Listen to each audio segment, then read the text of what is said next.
I'm here on the Senate floor again this evening to talk about the so-called Build Back Better legislation. This is legislation that Democrats are trying to push through the process here on a purely partisan basis under what's called the reconciliation process. I believe this massive tax and spend bill is irresponsible at a time when we see an uncertain economy, thanks in large measure to all of the challenges we are now finding with regard to COVID and Omicron in particular, at a time of really high inflation that's hurting my constituents and everybody's constituents in this chamber, and at a time of record levels of debt. Certainly this is not a time for us to put out another piece of legislation that spends dramatically more money and also has big tax increases on the economy. This is the 10th consecutive week while Congress has been in session that I've come to the floor to talk about reasons I believe this legislation is bad for America. As we've talked about before, this massive new spending bill represents the largest amount of spending of any legislation ever passed by the U.S. Congress. This is a big deal. Now, some would say, well, the official score is only $1.7 trillion, so it's the second largest, because the first largest would be the $1.9 trillion that was already spent earlier this year. That's fine. You can say that, but what sets this legislation apart, as a number of analysts have shown us, including the Penn-Wharton study, is that a lot of the spending in this bill, the costs of the bill, have sunsets. So it camouflages the full cost of the bill. I'll give you an example of one of the major spending priorities that's going to end up costing a lot more than estimates say.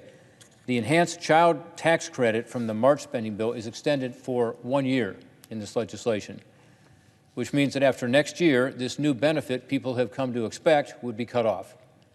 Based on the history here in Congress, that's not how it operates. Benefits like this are not ended. So if it doesn't end and these programs end up not being sunset, Penn-Wharton estimates that the total spending on this bill goes from around $1.75 trillion to about $4.5 trillion. Wow, more than double the largest spending bill ever considered by the U.S. Congress. At a time of record debts and deficits, my hope would be that Democrats and the Biden administration have come up with a responsible way to pay for this multi-trillion-dollar reconciliation package. Unfortunately, some of us have been arguing for months that this legislation is about as far as responsibly paid for as you can get. One of the primary sources of proposed revenue is a series of tax hikes that, despite what Democrats might say, hits the middle class, hits families in the middle class, hits small businesses the hardest.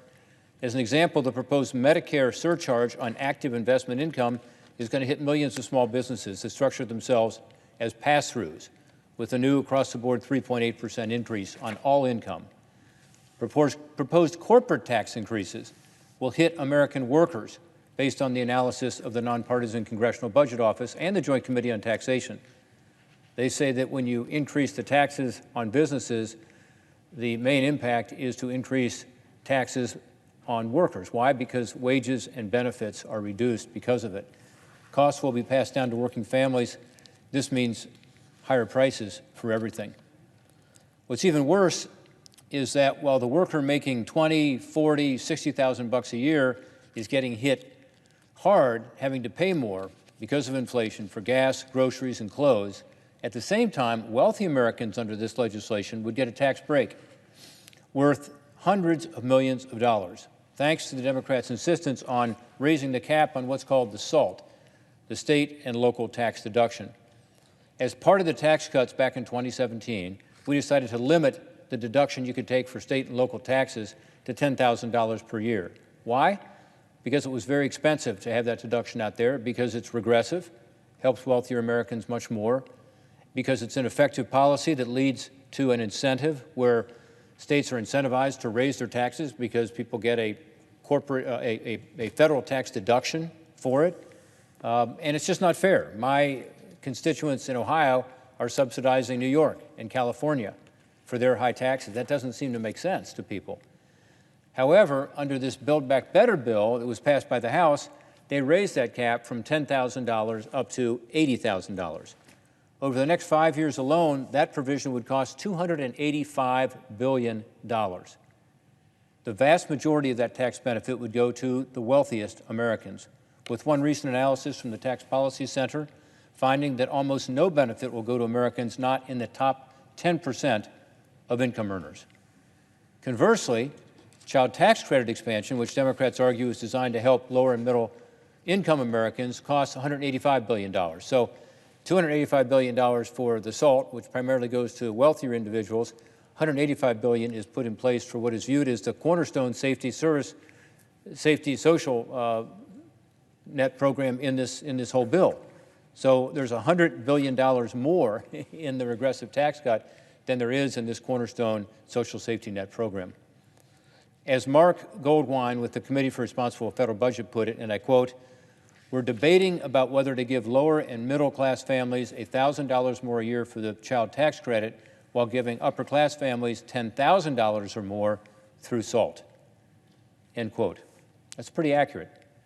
Through lifting the SALT deduction and a number of other poorly planned tax overhauls, under the so-called Build Back Better legislation, almost 70% of people making $1 million or more a year, almost 70% of them, so over 68%, will get a significant tax cut. So if you make over $1 million a year, 70% are going to get a significant tax cut.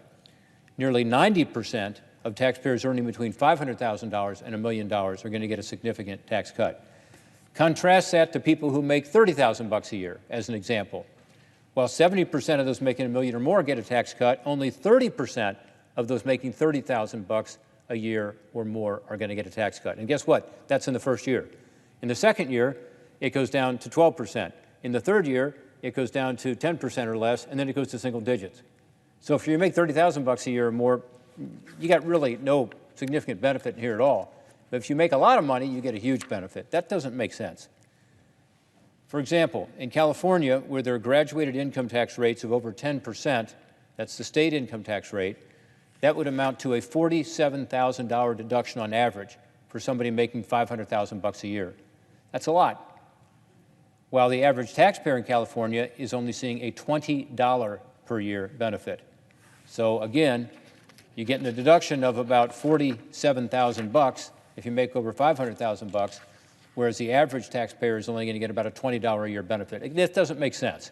It doesn't make sense to Americans as they learn more about this. The people I represent in my home state of Ohio are very concerned right now about the economy, particularly about inflation. They're worried about it rising prices for everything, from gas to groceries. They're worried about the fact that their hard-earned paychecks aren't going as far as they did just a few months ago. Back in March, when the Democrats pushed through that $1.9 trillion spending package, many of us on this side of the aisle tried to warn them that this stimulus was not needed to get the economy moving. The economy was going ahead on its own at that time, and yet this stimulus was thrown into the economy, which we said would overheat the economy. And it wasn't just Republicans.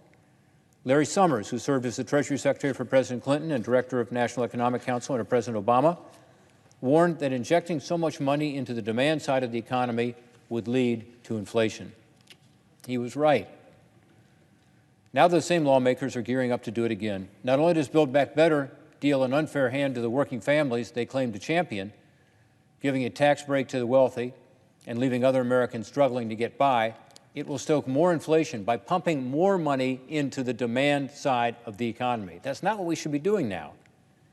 Ultimately, the American people are going to have to look at this reconciliation package, this so-called Build Back Better package, with its job-killing tax hikes, tax breaks for the wealthy, and stimulus spending, and judge whether it's the right thing for the economy right now as we grapple with high inflation and struggle to get out of this pandemic. It's certainly not the right thing.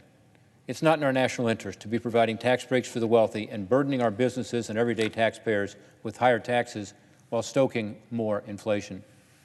We're dealing with a host of economic challenges right now, from inflation to supply chain delays to Omicron to workforce shortages. As we seek to overcome these challenges, let's not build back worse. I yield the floor.